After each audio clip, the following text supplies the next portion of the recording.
Welcome to another episode of the BOM Podcast, the breakdown of the music business with your host, myself, Lucas de Beer and Helmut Meyer.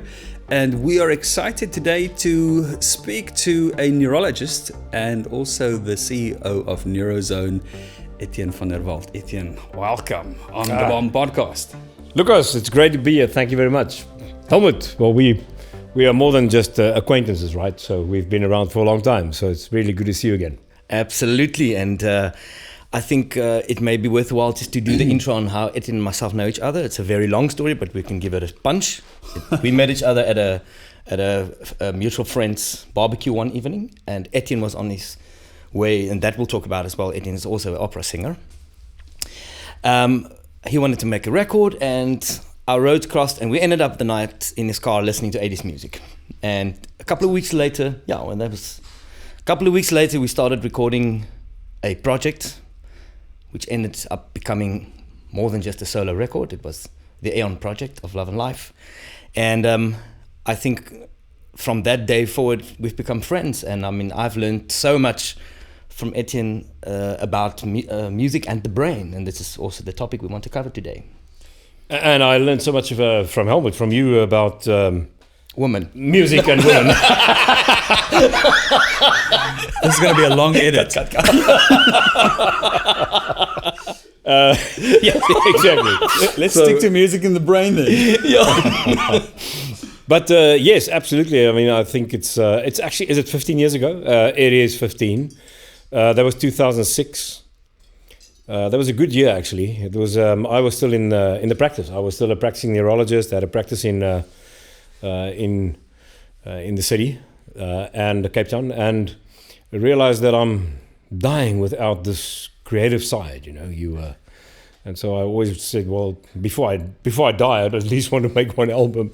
And so and that album was not opera. That was quite a contemporary kind of light pop music. I remember we actually it was a combination of covers that I thought just really touched me and moved me. Quite a few 80s songs like Smokey, If You Think You Know How to Love Me. And Aha's, what was it? To My Crying in the Rain. And then, of course, Mad World, of Tears for Fears. Yeah, which has been covered by so many. But what we decided to do is we decided to do two things with that. Well, actually three things. We said the cover must be better than the original. That was quite arrogant. But I must say, you pulled off quite a bit of that.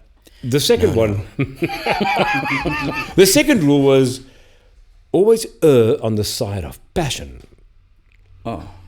And the third rule was, if everything else fails, never fail to entertain. That's right. And we entertained ourselves, I must say, making that CD. No, for sure. For guidelines. So again, I like the three guidelines.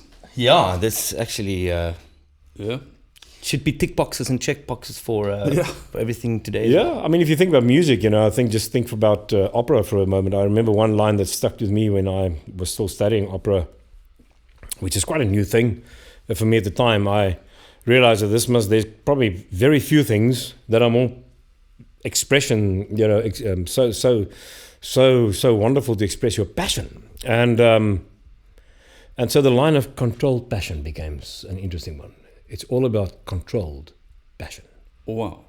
Incredible. And so if you think about it, that's probably what it is, right? So if you've got the skill, you actually learn how to contain the passion and direct it within these fine boundaries of what makes singing or classical singing then that the skill that it needs to be.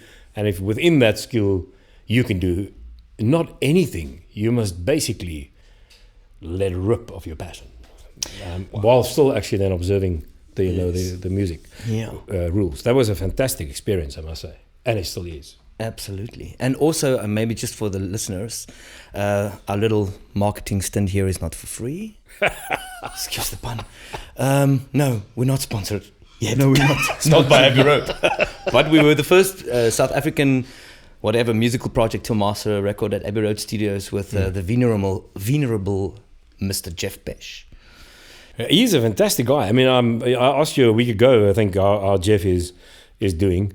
The one thing I remember of Geoff Pesche apart from walking into the into that studio. Remember when I think we were basically just a few days in London when we walked into the studio, and there were all these photographs and albums that he very recently produced, actually, with Madonna. Yeah, was it Madonna? recently mastered, yeah. Kylie Minogue. Yeah. And I think Spice Girls. Spice Girls. Oh, He don't give away the age here. Spice Girls. Sorry. But he also did a couple of Coldplay tracks of the early work, I think. That's right, eh? Yeah, so he was, so we walked into the studio and it was just this almost like a surreal experience. Of course, we, like everybody else, took a picture on the zebra crossing. Of course. And but this was real because now we're also going to produce it. Have a production. So there was it was mastering, actually. So Helmut, you produced and you mixed the whole album here in South Africa. We then took it over and had it mastered there by Geoff, right? By Geoff Pesche, yeah. And the last thing I wanted to say about Geoff is something which was quite fascinating about it, Lucas, is that Geoff it was compulsory. He was forced by his employer, Abbey Road, to play golf a minimum amount of. I think every alternate day. Yes. So every second day he had to play golf. He was paid to actually reset his hearing. Yes, yeah. Someone's got to do it. yeah. But what was interesting about that, and we'll delve into the science of music now, but just interesting how a culture there understand that you can't just put people through a sausage machine and book you full from the beginning until the end of the week and without any breaks. They understand that you're a living, breathing organism, and your hearing needs to recover, it needs to rest, and or maybe it's the brain that needs to recover, not your hearing. Well, I mean, you're touching on something which is quite fascinating. You think about the brain. Roughly, the brain is sort of made up of these three major parts, right? So you've got this very basic part of the brain, which is extremely complex, but it's the basic part of the brain that keeps you alive, which is the brain stem. And then you've got on top of that, you've got the limbic system, the emotional system. And then the rest of the brain, the problem-solving brain, the learning and problem-solving brain. Of course, learning happens everywhere. Even problem-solving happens everywhere. We'll sort of get into that in a second. But what I want to get at is that the brain stem regulates life through the rhythms and cycles. And so if you think about breathing, nice rhythm. You think about lub-dub, lub-dub, lub-dub, the heart, right? And you think about the hunger-thirst cycles. Some of us don't observe that easily. We're just hungry. And so on. And of course, some only thirst. Of course, that is, yes. Drinking, thirst. Hungry, right. Eat second. It works this way in Stellenbosch at least. But So, long story short, I wasn't referring to anything but just water and good old juices.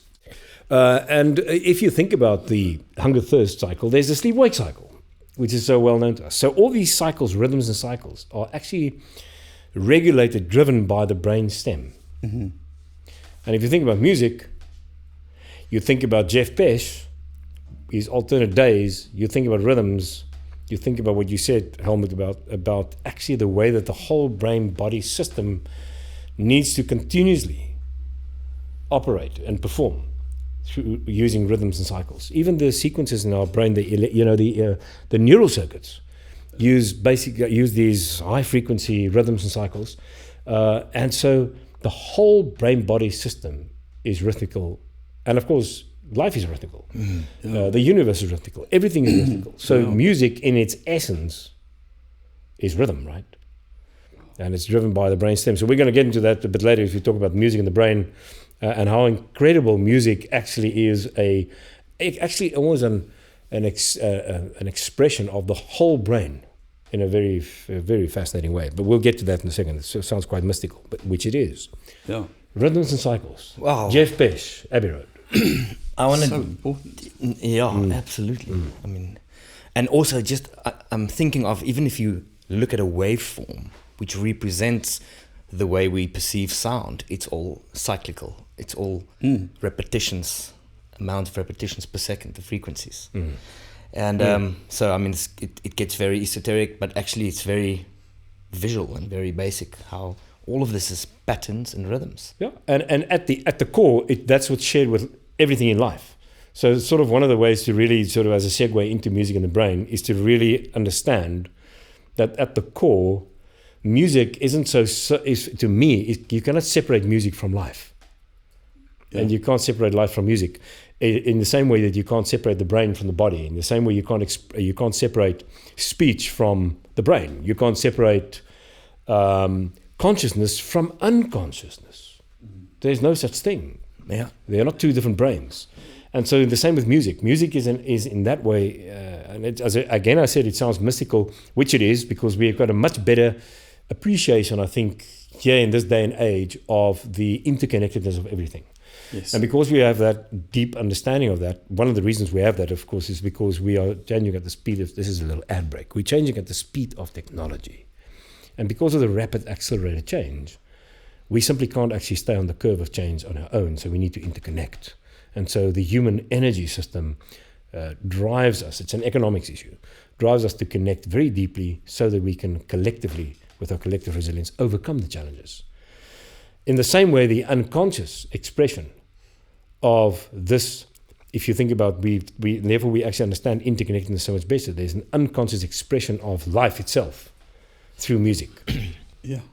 Which means music is not an art form or something. You can say it's an art form, but it's actually just another expression, right, of life, of the way we work inside, something in the outside. Can I ask you a question on this? I remember back in the days, and I've had the privilege of sitting in on a lecture you did on music in the brain at the University of Westminster back in London. Sure, that was way back. 2000. It was an extremely rainy day. Extremely rainy day, but a whole day at least we were together there doing this. I wondered about those students, and some of them might have become very well-known film producers. Did they? You know them, right? I know of one or two of them that actually became British pop stars. Oh. I don't know if it was me or you or both or no one, but I wish I could say, podcast. Like any good breakup, it is not you, it is me. Yeah. But I think this is probably you. This is a you problem. problem. Etienne, here's a question. How does the brain connect to sound on a survival level? So, sound on a survival level, that's a very interesting question. If you think about what the brain does... Except if it's not true anymore, but I remember back in the days, you explained how... Yes. Yeah. So, long story, let me just explain a couple of things. I know where you're going. I think I know where you are heading. But I want to take it one step back. And we need to understand that the brain stem keeps us alive. Mm-hmm. And then the rest of the brain sort of builds upon this to actually ensure that we survive, which is to procreate, to mate, to have relationships, everything else. And then, of course, we have to thrive in life. And thriving in life simply means that it doesn't mean that you are happy. It means that you are in what we call a baseline relaxed physiological state. It's also the state that gives you high performance readiness, right? Deep breathing, getting ready for performance when you do a show. Yeah. You want to be in that baseline relaxed physiological state. People with a big match temperament, for example, the BMT, yes, are typically in that state when they perform. And they perform from that state, giving them the best acceleration of their expression of their competencies and skill sets. Mm. Now, we want to be in a baseline relaxed physiological state. Then from there, we have to respond to whatever comes our way, right? So the brain has got a fascinating way of responding, the senses. We respond very much more readily to whatever comes from the side and come at speed, fast, sure, and rapid and harsh, right? So here we get to the question. I think that's to answer your question. So the way we respond to what comes our way unconsciously is the brain wants to be in a state where we have smooth, soft, longer music sounds. And so the moment you got staccato, high frequency sounds, the brain responds with a fear response. And the fight or flight, right? The fight or flight, exactly. And remember that we are much more responsive to threats than we are to maximize rewards. So we avoid threats way more than we maximize rewards. All right. The current thing is about 4 to 6 times as Ridley. I personally believe that every single reward is just a beautifully constructed and candy-coated avoidance of the threat of death itself. Well, we can take examples, right? What is the greatest reward ever? Sex, right? So the reward of dopamine that comes with that, if the reward of sex effectively removes you as far away as possible from the threat of actually not surviving in someone else. Wow. So once again, it's the death that's taken away. Our enjoyment of food that we maximize. If you don't have food, you die. But we actually make it even better, so there's a reward. The relationships, the same thing. We need relationships not only because we need to procreate, we also need relationships because we need to stick together so we are physically safe, and then of course socially safe so the physical safety is the first thing that's downstream. Then there's social safety gives us an upstream capability of collectively solving problems better, being collectively innovative. Now all of those things, if you think about it, sounds, music, enables and disables some things to ensure that we actually stick on this path of avoiding threats and maximizing rewards. And we use sounds in music in that same way. So we use the staccato and the harsh sounds to create that kind of downstream, threatening kind of response. And then there's this very interesting kind of conflict in your brain, the unconscious, when you have this, but you also actually add some of the sort of, you would call them the more sort of minier, beautiful stringy sounds in there, which is supposed to actually drive. I want to take you into this stream of a relaxed state, and then you have this interesting contrast that is life itself, because this is life happening. Life always brings both of these very often at the same time. So these are just some thoughts. I get carried away. Sorry. No. This book I read. It's a music philosophy book. Philip Ball wrote the book. It's called The Music Instinct. And he said in the book, in the first opening couple of pages, that music it's with us. It's been with humanity since the start, but it doesn't really serve a evolutionary purpose. We won't die if we don't have music. And I always thought about that, But now what you're saying now kind of challenges that idea. Right. That maybe it does serve a very deep-rooted evolutionary function. Right. So what you're saying, Lucas, is a very profound statement that has been with us for a long time, I think in a decade ago. In the last 5 years or so, the whole world is starting to cry empathy, right? We need empathy. We need to collaborate. We need to stick together through empathy. And so you'd probably be, you could arguably make the statement that without empathy, we'd also be fine. So why do we need empathy? What is the real purpose of empathy? What is the purpose of compassion? What's the purpose of actually looking after your disabled? I mean, why do I look after disabled, right?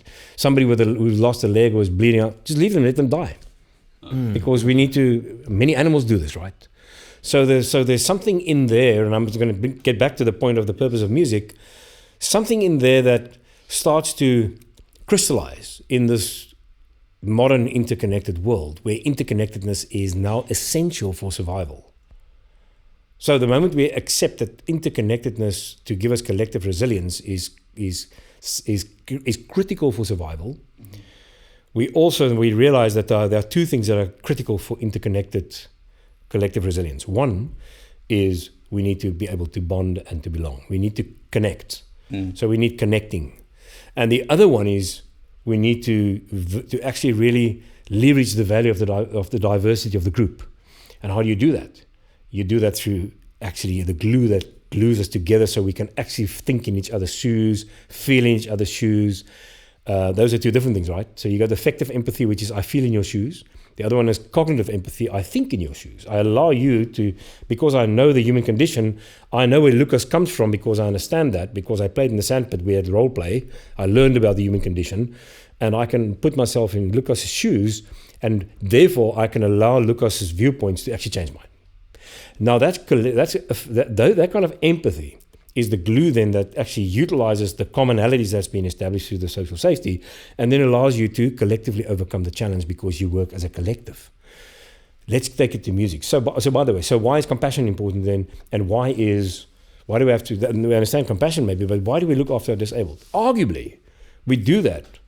I say arguably, we do that because we learn and we develop deep skills of empathy and compassion. And that is essential for the collective to actually survive. So there's an interesting thought process there, right? So we've actually started looking at teams, for example, to see does that disablement in teams, if there's a disability, enhance the empathy and compassion, which enhances the collective creativity. And our anecdotal findings are that it indeed does. So very fascinating idea. Now back to music. Oh. So why is music then important? Well, we know that music binds people together. We know that music is an expression of culture very often, and that when people are around fires and we do that still, right? We're actually still around the fireplace. And whenever we're together, the music that connects us gives us a sense of belonging and connectedness, which is critical today for the interconnectedness. So when you think about social safety, there's a major value there. It's an interesting thought. And of course, there are many others. We can get to that. Yeah, sorry, I just want to interject a question here. Does the concept of popular music, the fact that we agree on certain patterns, certain uses of sound, certain uses of melody, certain structures of songs, does this play into this? And how the concept of popular music has become such a baseline departure point in music? Yeah, so the question is, the chicken egg question. Very often, I'm. Is this a question answer session? I thought this was a conversation. No, we're listening. Go for it. Well, let me throw, because I'm going to throw the question back to you. So here's the thought, right? The thought is that chicken egg question is, we know that new music genres. And within these, even within popular music, there are different kind of nuance, and you'll know the words better than I do, that develop over time. And all of a sudden, everybody buys Enigma, but they don't, and everybody buys Enya. And what's happened there? Why is there a specific kind of new kind of sound was it born? Was it always there? Arguably, it was there, but it never actually took fire. It's a bit like you lighting a match, but it just never actually. Yeah.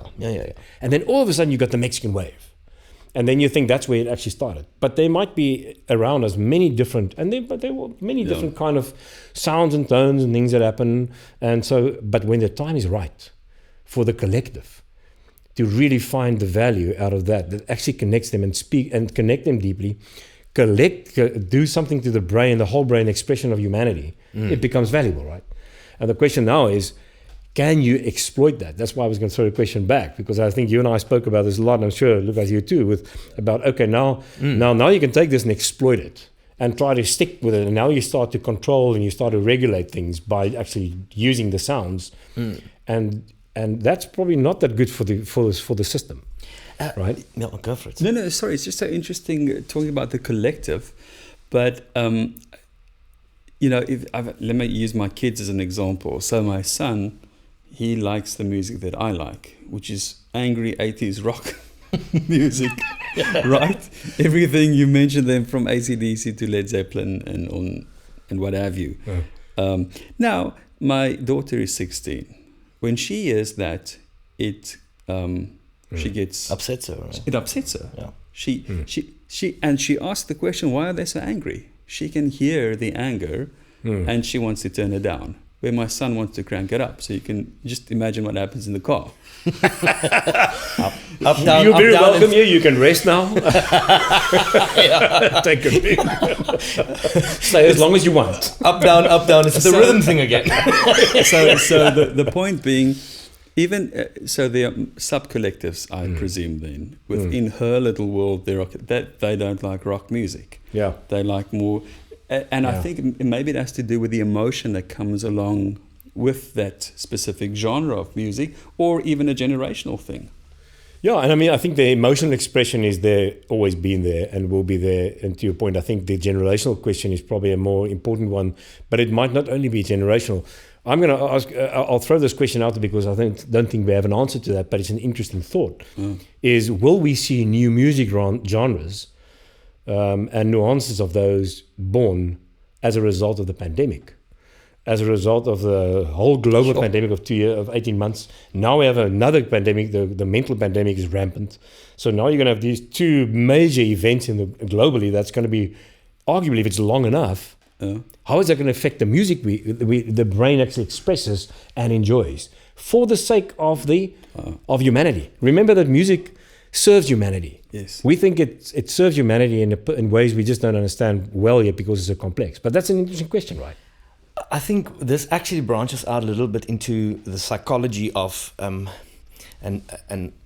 let me give an example of something I've learned from you, and I've had the privilege of speaking in a number of places to explain how people actually come to appreciate stuff and how it develops. And then if you have enough examples of something on your playlist, or you hear something enough times on the radio, your memory and learning function then makes you appreciate it all the more. Something you may not have liked in the beginning becomes acceptable, and then you start craving it, Right. And over the journey. Now, this is the question: what is the mental state of the world? What is the system of needs that we have in a mental pandemic? Exactly. And as a result, what kind of leadership will be demonstrated, and will that cause a number of other people to suddenly need something that they never thought they needed? Wow. Because I think this is how new genres develop, by the way. If you think how R&B and all those styles from oppressed cultures. And music was music of protest. Music a big of part of protest. it, Yeah. Right. And so some things remain basically human. We talked about rhythm. We talked about things like timbre and the way that frequencies are expressed in different notes and tonalities and harmonies and so forth. They are the building blocks of the solution, which we call music. And the solution is a solution to a problem, which we often don't understand. And that's what I view. Music is not meant, it's so complex that it's not actually meant to really understand, but it is a solution to a problem. And that solution, so it's you can call it a medium to a it's a channel for an outcry, for information, but that's all part of the solution, right? You start to solve a problem by addressing it, by naming it, by then gathering enough momentum around it, and then to solve that problem with the resolution. And very often that music then becomes marginal in let's never forget what this did for us in the history, and so forth. So that's where music for me becomes a very interesting concept and a construct. So in the pandemic, once again, there are basic things, but the basic constructs. How will this now?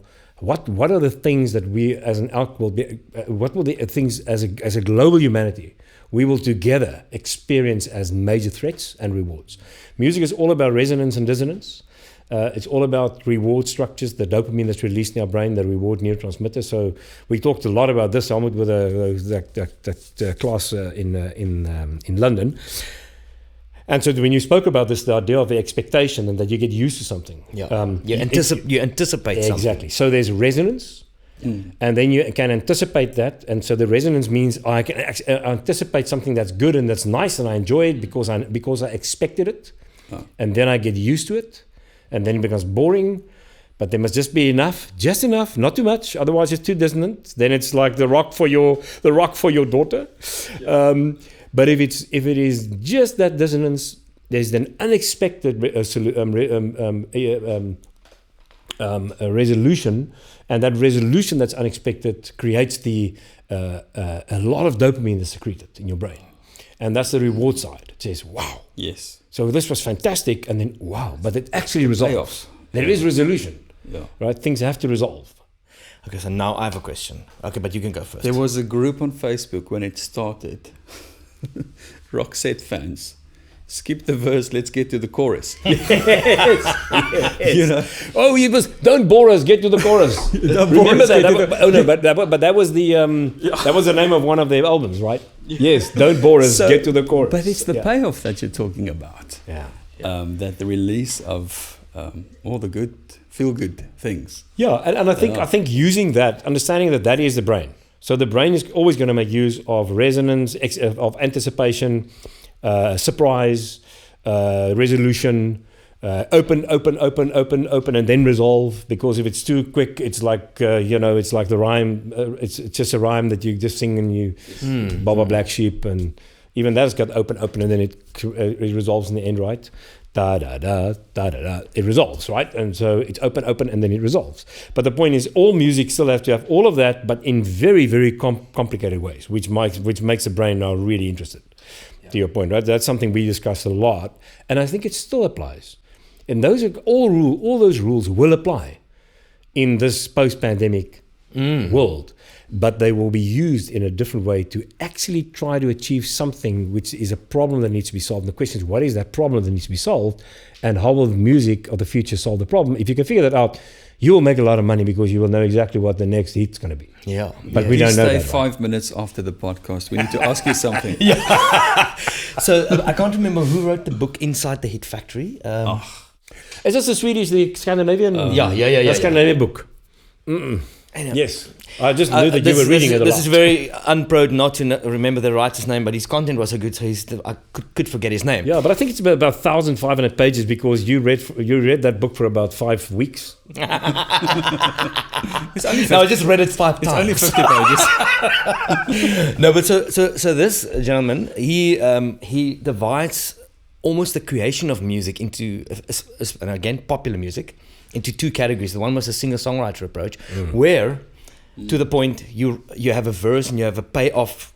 You anticipate the payoff. The payoff comes.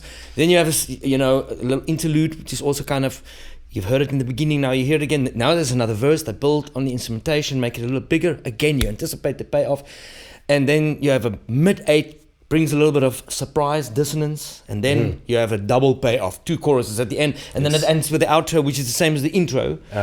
So he says that is that they used to call the singer-songwriter approach, and the other approach that the guy said, which slowly crept into the music world, was what they call the track and hook songwriting approach, where literally every part of a musical progression, of a musical work, is a payoff. So you start with a vamp or a hook or something that is immediately, it sells the song to you. Right. Then comes a verse, which is also a payoff. Then comes a chorus, which may not be very different, but it's also a payoff. And at the end, you have a song made up of accumulated payoffs. Accumulated payoffs. Yeah. And does that say something of the culture? Goodness gracious. Does it say something of the way we? That's very interesting. Our consumerism. Consumerism. I'm just wondering. No, that's a very interesting question. I think what's one of the sort of 2 things lingering in my head. One thing I just want to quickly mention, because I think people will actually ask the question, is where in the brain does music actually then work? Yeah. And the answer is everywhere. And this is why this is so valuable to understand music as an expression of humanity, as opposed to something coming out of some part of your brain. Very different parts of the brain, of course, distinctly is used for different things in music. For example, rhythm is a brainstem cerebellar kind of function, and your tonalities and the music, the words are more in the left side of the brain, most predominantly it's formulated. But when you sing it, it's actually it crosses over into a right-sided function, and you've got all kinds of things happening in different parts. But the brain itself, the whole brain, is used when music is produced. And this is, for me, quite useful, I think, for listeners to actually get that, right? Just for a moment, think about that. How valuable this is, why music is such a wonderful expression of humanity.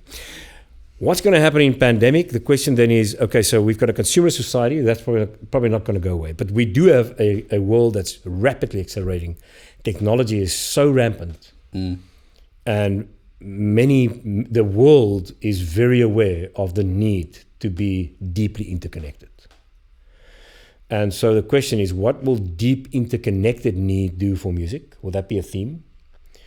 Will that do something for this track and hook, or what is it? Track and hook approach. Track and hook approach, or something else? Will there be another approach? Yeah. What will the effects be of the mental pandemic? Anxiety and depression is rampant. Addiction not far behind. So there's maybe the 3 big major components of the mental pandemic, which is global. It's pandemic, it's pan. What will that do? And then there's hopelessness amongst the young. Young people have got a lot of major challenge when you think about the hope of what is out there for me. There's no work. There's a major challenge. Even the best education is not going to give me a conventional job. I will have to go and look for something, and that's almost hopeless for many. So what does that actually bring? And I'm just mentioning a couple of things. Yes. And I'm fascinated to look back, and it's way easier with a retrospectoscope, right? Yeah. To say, well, that's why. Yeah. I have one last thing that I want to put, because we kind of need to land this. Alpha waves. Remember, you and I talked about that.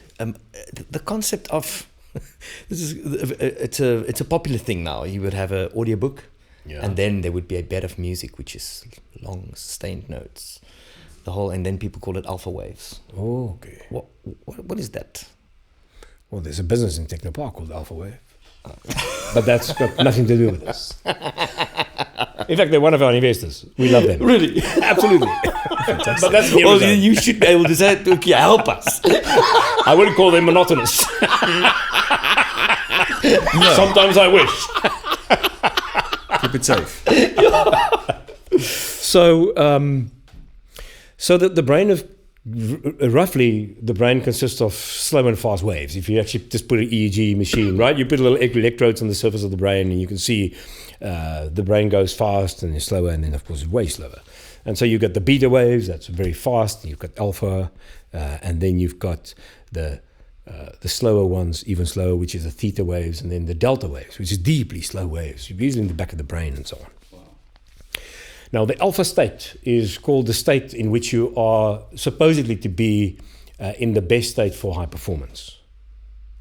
I think it is a pretty oversimplified way of looking at the brain. I don't think so, I know that, but I'm trying to be less opinionated about it. It's a very oversimplified way. So the alpha wave, my best guess, although I don't know the alpha wave concept, the one you gave, would be that the alpha wave refers to the state of the brain, which it gives you the state of high, what we call silent alertness, baseline relaxed physiological state, and a state of readiness to perform at your best. Yeah. So that's highly sought after, of course, for students and for performers and so forth to have that. And does it ring absolutely resonate? That was the correct answer. Well done. Thank you, Lucas. Well, thanks for the notes. Let's not lie. Nudge. It's passed it on. No, I think this could also be a regular one. Absolutely. Because there's so much. I want to speak about concepts like jazz versus, some people love classical music, and you listen to difficult pieces of music, which is actually for the common person out there, just a bunch of dissonance. Really, and some people are drawn to that. I'm of the opinion very often that most people who like jazz don't really like it. They like the idea of it. Yeah, they should, because jazz is a tricky one. It's a bit of an elitist. It's a bit of a sophisticated. So it gives me a bit of it's a status symbol. It's a status thing. I love jazz. Yes. What do you listen? Jazz. Yeah. Why don't you listen rap? No. What is that? So they are fantastic rap songs, right? Phenomenal.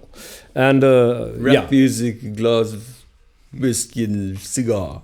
Yeah, exactly.